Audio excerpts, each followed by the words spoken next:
Hi everyone, this is a quick video explaining how to properly label cells for this job. Our team is working on a computer program that will be able to identify and track cells in a microscopy video. To do this, we've turned some of these microscopy videos into sets of images and need your help in labeling the cells. If the cells are labeled well, the computer program can learn how to label and track the cells by itself. Here is an example of the type of image you will be asked to annotate. Each panel is a snapshot in time, which progresses as you move from left to right and top to bottom. One thing to remember is that as these images are a progression through time, cells might change position between panels. Not only that, cells may also be moving into and out of the screen, resulting in an increase and then a decrease in clarity and intensity of the cells. Because of this, you're going to have to keep track of which cells are which. In order to label the cells, you will have to color in each cell in the image, keeping colors specific to the cell. So, for example, this cell might be colored red throughout the film, while this cell might be colored green. Zoom in on the image by clicking on the magnifying glass, and then select the paintbrush tool. Choose the first color in the list on the left and color in your first cell. It's easiest to outline the cell and then color in the inside. It is important to color in the cell very carefully, coloring exactly to the cell boundary.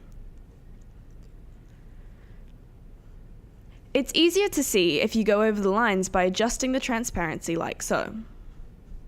If you make a mistake, use the undo button here, or the eraser button here. To use the eraser, you must also unlock the color that you want to erase. You can also change the size of both the paintbrush and the eraser by using this slider here. Now go to the next panel and color in the same cell, in the same color, and continue until this cell has been colored in for all of the panels in which it appears. Repeat this process for all other cells in the image. Alternatively, you can use the magic tool to color in the same cell in multiple frames at once. Once again, zoom in on the image by clicking the magnifying glass. Now select the paintbrush tool and roughly color the same cell across different panels. Next, select the magic tool and click on the background of the image, like this.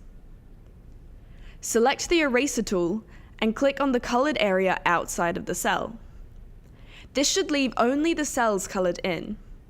You should make sure that the magic tool has colored the cells accurately, and use the eraser tool to make any changes necessary.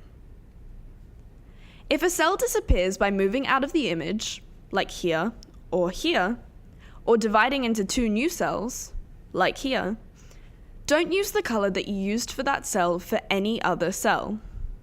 In a similar vein, new cells should be colored with colors that haven't been used yet. One exception is if you see a cell move out of the frame and back in. In this case, you should label the cell with the same color to indicate that it is, in fact, the same cell. One way that cells can appear or disappear is through cell division. Cell division looks like this. A cell will become slightly peanut-shaped and then will split into two separate cells. When the cell divides, the two daughter cells should be labeled using new colors, and the color of the parent cell should never be used again. If two cells are pressed into each other, like here, it is extremely important to label the cells with different colors to show that they are, in fact, two separate cells. Finally, we have adjusted the contrast on these images to make the cells clearer.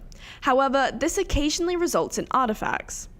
Remember that cells are oval or bean-shaped, so any dark regions or cell-like objects, like here or here, are artifacts and should be ignored. After you have accurately colored all cells in an image, you're ready to submit. Good luck, and thank you for helping us with our project.